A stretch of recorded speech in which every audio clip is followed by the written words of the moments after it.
जय बापू दी। जय विरोली। हाँ बापू नंदा जोड़ वालिया आपकी सदा ही जय सदा हो। ही जय।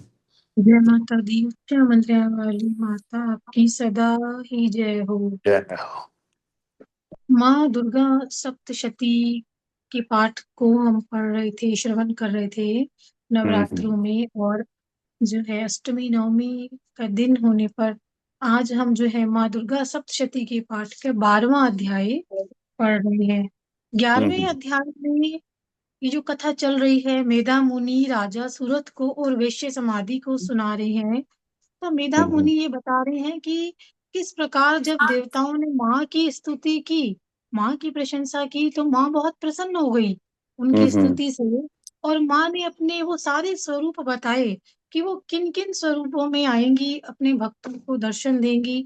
और जब एक ऐसा समय आ जाएगा कि चारों तरफ संसार में अकाल पड़ जाएगा, बारिश नहीं होगी, तब माँ शाकंभरी देवी के रूप में आएंगी। जिन शाक सब्जियों का जो है भोग जिनको लगाया जाएगा, तो भीमा देवी, भ्रामरी देवी, शताक्षी देवी के रूप में माँ प्रकट होंगी और अलग हम्म। अलग जो है राक्षसों का वध करेंगी।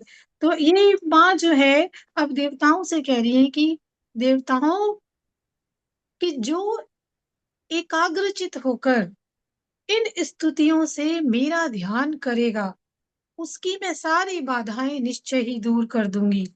और जो मनुष्य इन प्रसंगों का पाठ करेंगे, इस अध्याय में ये दिया है 12वें अध्याय में कि अध्याय 1, अध्याय 3, अध्याय 9 और अध्याय 10, जो अष्टमी, चतुर्दशी और नवमी को एकाग्रचित होके बड़े भक्ति पूर्वक माँ के दुर्गा सप्तशती के श्री दुर्गा सप्तशती के इन अध्यायों का श्रवण करेंगे, इन महात्म्यों का श्रवण करेंगे, उनको पाप छू भी नहीं सकेगा।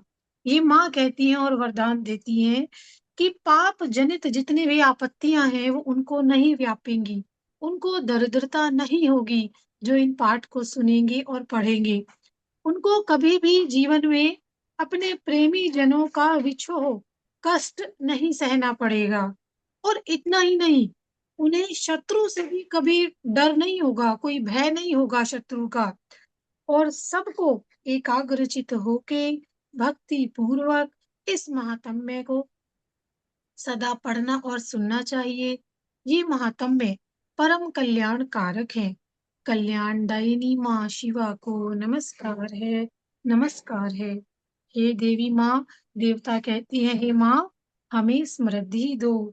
यह जो महात्म्य है माँ का, ये महामारी जनित समस्त उपद्रवों और तीनों प्रकार के उत्पातों को शांत करने वाला है, दैहिक, दैविक और भौतिक। तो लक्ष्मी माता को प्रणाम है। माँ देवी दुर्गा माता। सप्तशती के इस 12वें अध्याय में ये भी कहा गया है कि माँ का पाठ, ये जो माँ दुर्गा सप्तशती का पाठ है 13 अध्यायों का, ये जहाँ पे भी होता है वहाँ देवी की कृपा सदा बनी रहती है।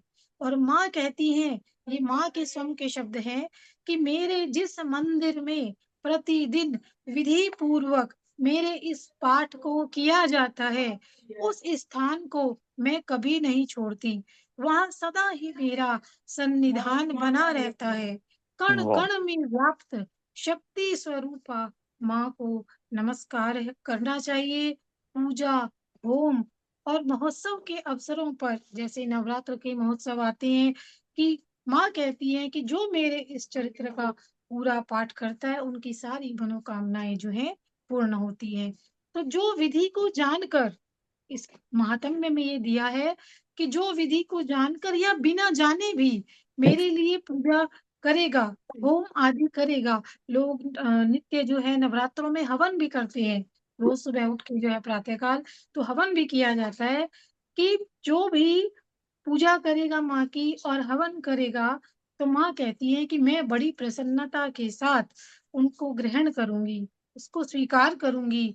और शरद काल में, जो शरद काल के नवरात्रे आते हैं, उनमें वार्षिक पूजा के समय भक्ति पूर्वक माँ दुर्गा सप्तशती के पाठ को सुनने से मनुष्य माँ के प्रसाद से सारी भक्ति पूर्वक जो है जब माँ को वो पूजा करता है माँ की, तो सारी बाधाओं से मुक्त हो जाता है, धन-धान्य से युक्त हो जाता है और जो है पुत्र से संपन्न होता है। तो सुंदर कथाओं और युद्ध में किए गए पराक्रम को सुनने से, जैसे माँ के सारे अध्यायों में बहुत सुंदर युद्ध की कथाएं आई हैं, माँ के पराक्रम को बताया गया है। इनको सुनने से मनुष्य निर्भय हो जाता है, शत्रु नष्ट हो जाते हैं और कल्याण की प्राप्ति होती है। ये सब 12वें अध्याय के माहात्म्य में बताया गया है कि सर्वत्र शांति कर्म में, और यदि बुरे सपने दिखाई देते हैं किसी को और ग्रह जनित कोई भयंकर पीड़ा है, तो ऐसा होने पे जो है इस माहात्म्य का श्रवण करना चाहिए। सारे विघ्न दूर हो जाते हैं और मनुष्य के संगठन में जहाँ फूट यदि पड़ जाती है, तो ये जो माहात्म्य है माँ के दुर्गा सप्तशती अध्याय के, ये मित्रता कराने वाले होते हैं और यह माहात्म्य सारे जितने भी दुराचारी हैं, उनके बल का नाश करने वाले होते हैं। तो इन माहात्म्यों के पाठ मात्र से राक्षसों, भूतों और पिशाचों का नाश हो जाता है। तो ये माँ कह रही है कि मेरे ये माहात्म्य मेरे सामीप्य की प्राप्ति कराने वाले हैं, माँ के दर्शन देने वाले हैं।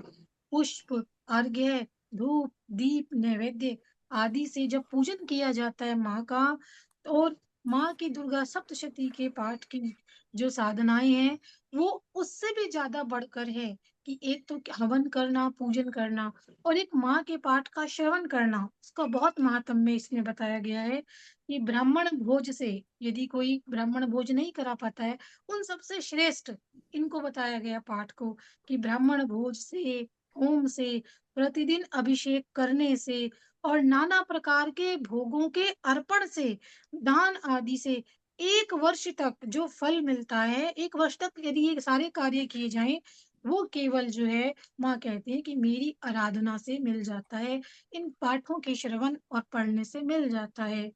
माँ दुर्गा सप्तशती के पाठ को सुनने से सारे रोग, दुख और पापों से मुक्ति होती है।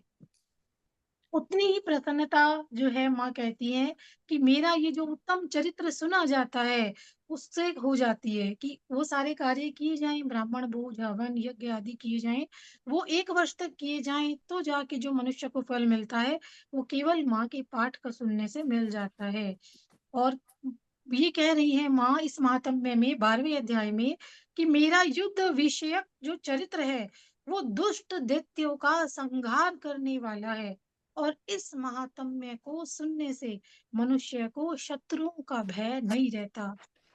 अब माँ देवताओं से कह रही है कि हे देवताओं, तुमने और ब्रह्म ऋषियों ने जो मेरी स्तुतियां की हैं, जो मेरी प्रशंसा की है, तो देवी चरित्र का स्मरण स्थान स्थान पर कैसे रक्षा करता है, वन में, सुनसान मार्ग में, दावानल से घिर जाने पर, जंगल में, लुटेरों से घिरे होने पर, दांव पड़ जाने पर, जंगली जानवरों से घिरे होने पर, कुपित राजा के आदेश के बंधन के स्थान पर ले जाए जाने पर, महासागरों में यदि नाव चल रही है और तूफान में नाव घिर गई है, नाव डगमग हो गई है, तो ऐसे समय में और भयंकर युद्ध में यदि अस्त्रों और शस्त्रों का प्रहार हो रहा है, तो ऐसी स्थिति में यदि वेदना से पीड़ित हैं, तो यदि माँ कहती है देवताओं से कि मेरे चरित्र का यदि स्मरण किया जाए, तो वह प्राणी संकट मुक्त हो जाता है, उसको कोई संकट नहीं व्यापता।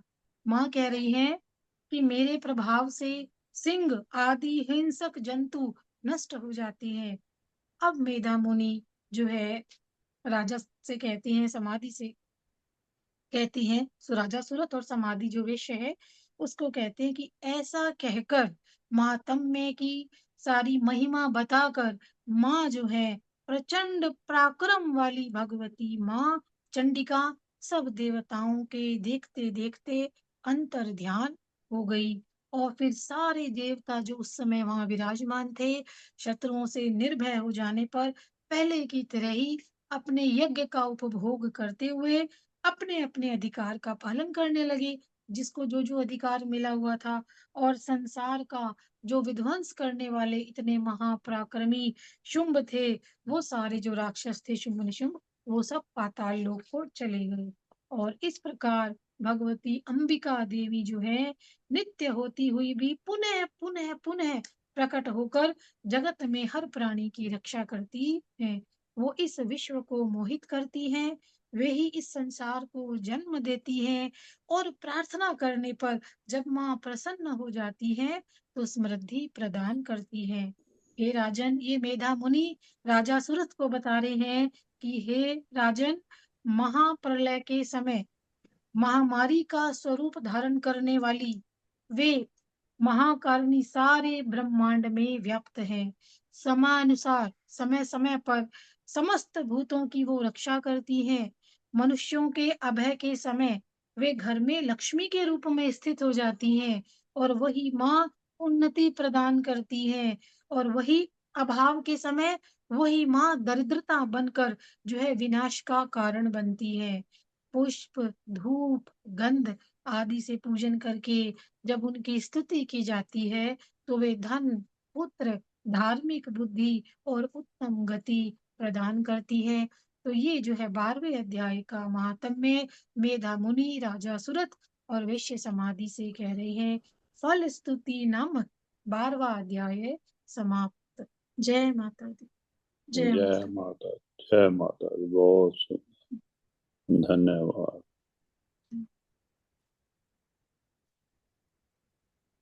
और माँ दुर्गा सप्तशती के 13वां अध्याय, जहाँ पे राजा सुरत और वैश्य समाधि मेधा मुनि से ये पूरी कथा सुन रहे हैं और बड़े प्रभावित हो गए हैं कि माँ कितनी शक्तिशाली है। यदि हम भी माँ का पूजन करें तो हमें वो सब कुछ मिल सकता है जो हमने खोया है। तो 13वें अध्याय में माँ दुर्गा देवी का ध्यान करते हुए जो उदय काल के सूर्य मंडल की सी कांति धारण करने वाली हैं, जिनकी 4 भुजाएं और 3 नेत्र हैं, जो अपने हाथ में पाश, अंकुश, वर एवं अभय की मुद्रा धारण किए रहती हैं, उन शिवा देवी का हम ध्यान करते हैं। कल्याणदायिनी माँ शिवा को प्रणाम है, प्रणाम है, प्रणाम है। तो अब मेधा मुनि राजा सुरत और वैश्य समाधि से कहते हैं कि राजन, मैंने तुमसे देवी के उत्तम महात्म्य का वर्णन किया। उस माँ के विषय में मैंने तुम्हें बताया जो इस जगत को धारण करती है और देवी माँ का ऐसा ही प्रभाव है। वे ही तो विद्या उत्पन्न करती हैं। भगवान विष्णु की माया स्वरूपा उन भगवती के द्वारा ही ये वैश्य जन मोहित होते हैं और आगे भी होंगे, क्योंकि दोनों ने, राजा सूरत ने और समाधि ने, मेधा मुनि से मोह का कारण पूछा था जो मेधा मुनि ने बताया था। तो वही अब मेधा मुनि कह रहे हैं कि जो भगवान विष्णु हैं उनकी माया स्वरूपा जो भगवती है वही मोह का कारण है और आगे भी विश्व में ऐसा होगा। तो अब कह रहे हैं मेधा मुनि, हे राजा, तुम इन परमेश्वरी देवी की शरण में आ जाओ और आराधना करो और वे मनुष्य के भोग, स्वर्ग और मोक्ष को प्रदान करती है। वो तो अत्यंत ममतामयी है और राज्य तुम्हें प्रदान कर देंगी। अब स्थिति ये थी कि दोनों ही इस समय बहुत दुखी थे, राजा सूरत भी और वैश्य समाधि भी, और अपना सारा राज्य वापस पाना चाहते थे और बड़े खिन्न हो चुके थे क्योंकि उनके पास इतना सारा वैभव था लेकिन अब कुछ बचा ही नहीं था। तो अब जो है वो दोनों बड़े विरक्त होके ही आए थे मुनि के आश्रम में। तो उसी समय जब उन्होंने ये सारा महात्म्य सुना, सारे अध्याय सुने, तो वो राजा बोला कि हे महामुनि, वो जो वैश्य समाधि था वो भी खड़ा हो गया और राजा सूरत भी खड़े हो गए और दोनों ने मुनि जी को प्रणाम किया, मेधा मुनि को, और आज्ञा मांगी कि हम जो है माँ के लिए, माँ की जो है पूजा करने के लिए, वो तपस्या करने की उन्होंने आज्ञा ले ली दोनों ने। और वो दोनों जो है चले गए।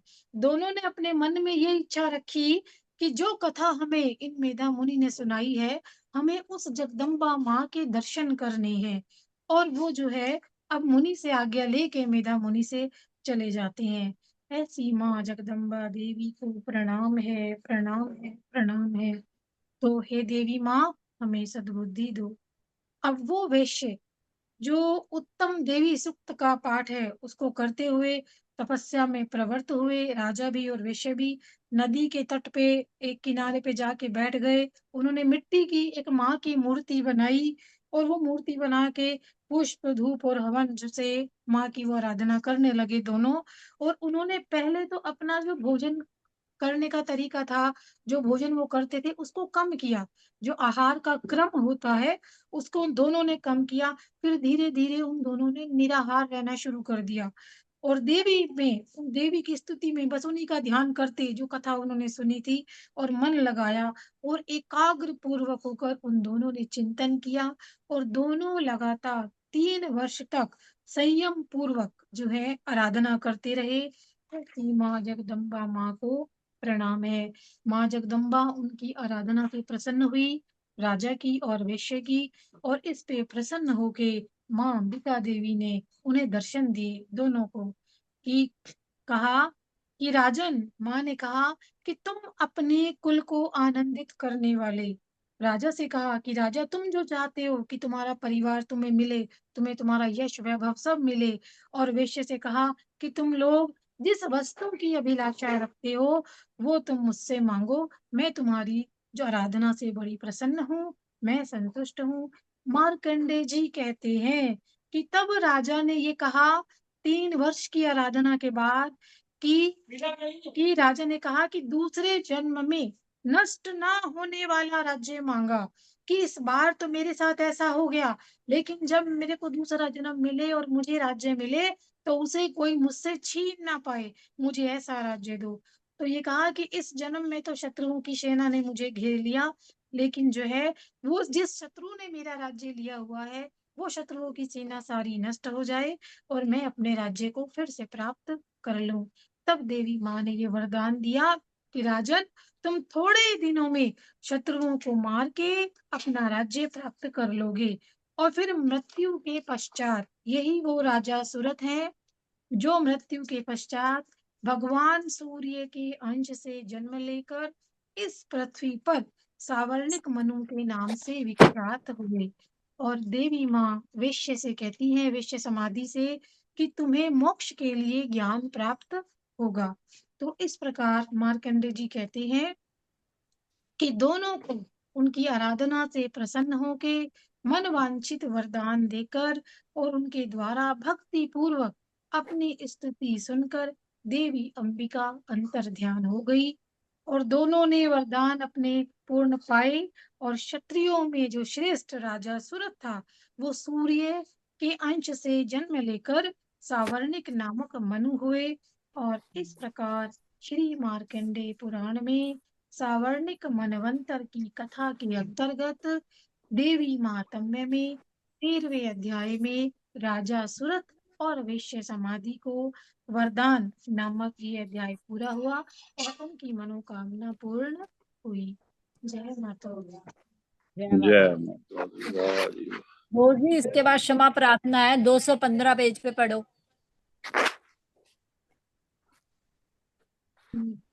इसी में 215 पेज पे क्षमा प्रार्थना है, वो पढ़ो इसके बाद। मैंने ना ये जो जितने भी अध्याय पढ़े थे ये संस्कृत की जो बुक आती है ना उसका हिंदी अर्थ निकाल के उसमें से लिखे हुए थे, है ना। तो मुझे ये नहीं हाँ पता आप जी, कौन सी बुक से तो कह रहे आप हो। पढ़ दो अरुणा, आप पढ़ ठीक दो। है। धन्यवाद मैं- रोजी, आपका बहुत बहुत कोटि कोटि मेरे पास है, भाव सेम ही है, रोजी सेम ही है। मैं ठीक है पढ़ती। क्षमा प्रार्थना पहले सिद्ध कुंज का स्तोत्र मैं पढ़ रही हूँ, फिर उसके बाद पढ़ रही हूँ। तो सिद्ध आज कुंज ये का, भोग पड़ गया इनका है 13वें अध्याय का भी है। हाँ, सिद्ध कुंजिका स्तोत्र। शिव उवाच श्रीदेवी प्रक्ष्यामि कुंजिका स्तोत्रमुत्तमम् येन मंत्र प्रभावेन चंडी जाप शुभो भवेत न कवचम नार्ग्ला स्तोत्रम कीलकम न रहस्यकम न सूक्तम नापि ध्यानम च न नायसो न च वाचनम कुंजिका पाठ मात्रेण दुर्गा पाठ फलम लभेत अति गुहत्रम देवी देवानामपि दुर्लभम गोपनीयन प्रत्यस्य पार्वती मारणं मोहनं वंश स्तंभनो चाटनादिकं पाठ मात्रे संसिद्धते कुंजिका स्तोत्रमुत्तमम् ओम ऐं ह्रीं क्लीं चामुण्डे विच ओम ग्लोम हुम क्लीम जुम स्वाहा। ज्वले ज्वले ज्वल ज्वल प्रज्वल प्रज्वल। ऐं ह्रीं क्लीं चामुण्डे विच ज्वल हम सम लं शं फट् स्वाहा। नमस्ते रुद्ररूपिणे नमस्ते मधुमर्दिनि नमः कैटवाहने नमस्ते महिषार्दिनि नमस्ते शुभंत्रे च निशुम्भसुरगात्नि जात्रं हि महादेवी जपं सिद्धं कुर्ष्मे।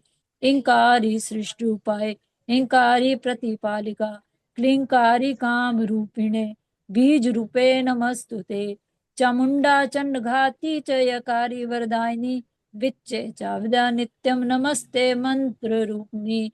ध्राम ध्रीम ध्रूम धुजटे पत्नी वां वीं वुं वाग्दीश्वरी। क्रां क्रीं क्रूं कालिका देवी शाम शीं शूं मे शुभम कुरु। हुम हुंकारूपणे जम जम जम जम नादिनी। भ्रां भ्रीं भूं भैरवी भद्रे भवाने ते नमो नमः।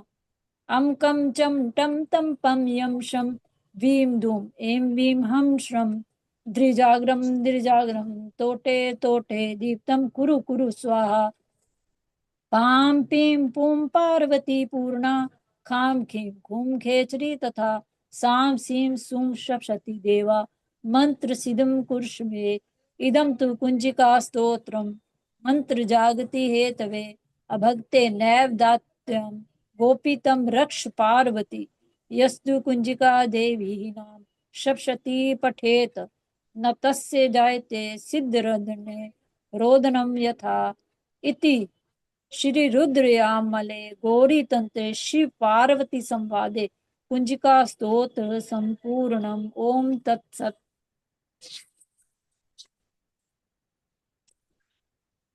क्षमा प्रार्थना। अपराध सहस्राणि क्रियन्ते निशम्या दासोऽहमिति मामत्सा क्षमा मात् परमेश्वरी।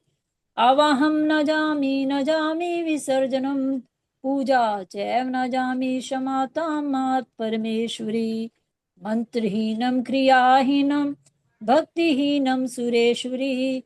यत् पूजितं मया देवी परिपूर्णं तत्सुमेव। अपराशतं कृत्वा जगदम्बेति चोचरेत् या गतिं संवापनोति नातां ब्रह्मदायेसुरा। सर अपराधो अस्मिन् शरणं पाप्स्त्वं जगदम्बिके। इदानीमनुकमयं यथेसि तथा कुरु। अज्ञानादिसमृते भ्रान्ता यनन्यूनमधिकं कृतं तत्स्वं क्षमातां देवी प्रसिद्ध परमेश्वरी। कामेश्वरी जगन्माता सच्चिदानंद विग्रहे गृहणाचार्मी मां प्रीत्या प्रसिद्ध परमेश्वरी। गुहाति गुहागोप्त्री त्वं गृहणा संतकृतं जपं सिद्धं भवतु मे देवी तत्त्वप्रसादातु श्री श्री दुर्गा प्रणमस्तु ते। दुर्गा देवी नमः। आदिशक्ति भवानी नमः। महाकाली महालक्ष्मी महासरस्वती देवता नमः। जय माता दी। दो जय शब्द माता दी। माँ से क्षमा याचना करते हुए कि हे माँ, आप नंदाचोर दरबार में प्रत्यक्ष विराजमान हैं, जहाँ नित्य आपके हवन पूजन आदि होते हैं। बापू जी की प्रेरणा से आपने बुद्ध भैया में ये भाव जगाया कि नित्य जो है नवरात्रों के दिनों में माँ दुर्गा सप्तशती का पाठ किया जाए। हे माँ, कोई भी पढ़ने में बोलने में कोई त्रुटि हुई हो, स्थान आदि के बैठने में स्वच्छता में कहने में सुनने में कोई त्रुटि हुई तो माँ क्षमा करना क्षमा करना क्षमा क्षमा करना करो क्षमा। क्षमा वाह करो। वाह। जय माँ। मैया तो आपसे इतनी खुश होंगी, हम तो जय अरदास भी करते हैं, मैया के चरणों में प्रार्थना है कि मैया इसको ऐसे ही सद्बुद्धि प्रदान किए रखना और हमारे ये सत्संग के साथ जुड़ी रहें Rosie. We are so proud of her. और ऐसा इस पे कृपा करना कि जिस प्रेम से जिस भाव के साथ ये आपकी लीला गाती हैं, सब बाकी संतों महंतों की जो लीला सुनाती हैं, हमें प्रसंग सुनाती हैं, वैसे ही सुनाती रहें। और भी आनंद की प्राप्ति हो सारी संगत को, ये हम, और इनके लिए भी, इनकी दीर्घायु की और इनके रोजी के स्वास्थ्य की भी हम अरदास करते हैं, हम प्रार्थना करते हैं। मैया आपके चरणों में कोटि कोटि प्रणाम है। मुझसे तो बहुत त्रुटियां होती हैं, मैं तो रखता भी नहीं हूँ मैया, ये जो आपके उपवास भी नहीं रखता हूँ मैं, मेरे मुझे क्षमा करना अपना बच्चा जान के मैया, शुरू से बस ऐसी तो ये वो मैया जानी जान है। हाँ जी। वो आती आती है बहुत बड़ी दिनचर्या वो वाली। ये इसको ये आती है उनको, आपके मामा जी को आती है। मामा जी को बताती, मामा जी भी जुड़े हुए हैं, मामा जी हाँ, सामने हैं। मामा जी से सुन लेते हैं वो वाला।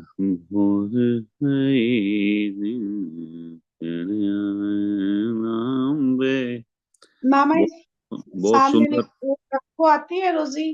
तर्ज बड़ी सुंदर है उसकी। एक दो लाइन आती है, थोड़ी सी आती है। मैं एक हाँ तो जी, देख जय लेती बापू हूँ। जी, सत करता सारे सत करतार, आओ जी आओ मामा जी, वो सुनाओ वो वाली, फिर ਆਪਾਂ मैं तो तैयार नहीं ਕੀਤਾ ਕੀ ਸੁਣਾਣਾ ਹੈ। ਉਹ ਵਾਲੀ ਆਰਤੀ ਕਹਿ ਰਹੀ ਕਵਿਤਾ ਤੁਹਾਡੀ ਨੌ ਰਾਣੀ, ਬਈ अच्छा, ਉਹ ਸੁਣਾਓ ਜਿਹੜੀ ਭੋਰ और भाई दिन चढ़ गया। ਹਾਂ ਉਹ ਵਾਲੀ ठीक ਸੁਣਾਓ। है। ਵਾਹ ਜੀ ਵਾਹ। ਫਿਰ ਇਸ ਤੋਂ ਬਾਅਦ ਆਪਾਂ लावा ढोलकी ला के देखा नाल। ਹਾਂ ਮੈਂ ਕੋਸ਼ਿਸ਼ ਕਰ ਰਿਹਾ, ਮੇਰੀ ਤਸਵੀਰ ਆ ਰਹੀ ਹੈ ਵਿੱਚ ਇਸ ਟਾਈਮ। हाँ जी हाँ जी हैं? भैया। ਹਾਂ ਤੇ ਮੈਂ ਰਾਮ ਜੀ ਦੇ ਨਾ ਥੋੜੀ ਚੁਪਾਈਆਂ ਆਪਾਂ ਪੜਾਂਗੇ ਹੈ, ਦੋ ਚਾਰ, ਤੇ ਇਸ ਤੋਂ ਬਾਅਦ ठीक है। ਤੁਸੀਂ ਲਗਾਓ ਫਿਰ ਹਾਜ਼ਰੀ, ਫਿਰ ਇਹ ਮਈਆ ਜੀ ਦਾ ਪ੍ਰਣਾਮ ਹੋ ਜਾਏਗਾ, ਆਰਤੀ ਹੋ ਜਾਏਗੀ ਨਾ, ਤੇ ਸਾਰਾ ਇਹਨੇ ਬਈ ਕਮਾਲ ਕਰ ਦਿੱਤੀ ਆਪਣੇ ਰੋਜ਼ੀ ਨੇ, ਸਾਰੇ ਬੜੇ ਪ੍ਰੇਮ ਦੇ ਨਾਲ ਸੁਣਾਇਆ। ਦੇਖੋ ਹੁਣ ਅੱਜ ਦੱਸ ਰਹੀ ਹੈ ਸੰਸਕ੍ਰਿਤ ਤੋਂ ਪੂਰਾ ਉਹਨਾਂ ਦਾ ਟਰਾਂਸਲੇਸ਼ਨ ਕਰਕੇ ਸਮਝ ਕੇ, ਫਿਰ ਇਹ ਆਪਾਂ ਨੂੰ ਨੋਟਸ ਬਣਾ ਕੇ ਫਿਰ ਸੁਣਾਉਣ ਦੀ ਭਾਵ। ਸੁਣਾਓ ਜੀ ਸੁਣਾਓ। हाँ जी। भैया बोल बोल सुनाती जगदियां जोतां वाली माता तेरी सदा ही जय। जय जी जय। पार्वती की बात आंधी करती है आवाज। तो इसकी वाणी से ऐसे लगता है कि पार्वती बोल रही है। जब वाह शुंभ की या किसी की ऐसे वाणी में बोलती है, मतलब वाह, पूरा ऐसा अंदर इस फैक्टर वो आ जाता है, बहुत सुंदर ये लगता है वो ढोलकी की तो। आवाज आ रही है जी। बहुत बढ़िया। नहीं ना, थैंक यू कविता, बिल्कुल आ बेनिसरानी। रही है जी ढोलकी की आवाज। नहीं आ रही नहीं सर। नहीं आ रही चल जेड़े रही है वैसे अब। मेरे को तो बड़ी ऊंची आ रही है फोन। नहीं आ रही सर, कोई पता नहीं की कारण है, बच्चा नु पूछो। कुछ है टेक्निकल है कुछ। हाँ कोई बटन दबन दा कुछ है। वो जो जरा खड़का में बड़ा इतना रहा है। चलो। सुनाओ जी सुनाओ। बोल जगदियां जोतां वाली माता तेरी हाँ सदा जी ही हाँ जी, जय। जय जी। भोर भई दिन चढ़ गया मेरी अम्बे। भोर भई दिन चढ़ गया मेरी अम्बे। हो रही है जय जयकार मंदिर विच आरती। जय मां दरबारा वाली आरती। जय मां। काहे की मैया तेरी आरती बनावा। काहे की मैया तेरी आरती बनावा। काहे की पावा विच बाती मदर विच आरती। जय मां सूए चोले वाली आरती। जय मां सर्व सोने दी तेरी आरती बनावा। सर्व सोने दी तेरी आरती बनावा। अगर कपूर पावा बाती मदर विच आरती। जय मां पिंडी वाली आरती। जय मां कौन सुहागन दीवा बालिया मेरी मैया। कौन सुहागन दीवा बालिया मेरी मैया। कौन जागेगा सारी रात मंदिर विच आरती जय मां सचिया जोतां वाली आरती जय मां सर्व सुहागन दीवा बालिया मेरी मैया सर्व सुहागन दीवा बालिया मेरी मैया जोत जागेगी सारी रात मंदिर विच आरती जय मां जय पहाड़ा वाली आरती जय मां जुग जुग जीवे तेरा जमुए दा राजा जुग जुग जीवे तेरा जमुए दा राजा जिस तेरा भवन बनाया मंदिर विच आरती जय मां मां भवना वाली आरती जय मां सिमरन चरण तेरा ध्यानु यश गावे सिमरन चरण तेरा ध्यानु यश गावे जो ध्यावे सोई फल पावे चरना तो जावा भले हर मंदिर विच आरती जय मां जोतां वाली आरती जय मां भोर भई दिन चढ़ गया मेरी अम्बे भोर भई दिन चढ़ गया मेरी अम्बे हो रही है जय जयकार मंदिर विच आरती जय मां जय दरबारा वाली आरती जय मां जय दरबारा वाली आरती जय मां ओ जगदियां जोतां वाली माता तेरी सदा की की सदा जय ही जय। वाह जी वाह। ਹੁਣ ਦੇਖਣਾ ਬਹੁਤ ਸੁੰਦਰ ਥੈਂਕ ਯੂ ਜੈ ਜੈ ਮਨ ਤੇ ਇਹ ਦੇਖਣਾ ਨਾਲ ਹੁਣ ਆਏਗੀ ਕਿ ਨਹੀਂ ਇਹ ਦੇਖਦੇ ਹਾਂ। ਤੁਸੀਂ ਢੋਲਕ ਲਾਓ ਤਾਂ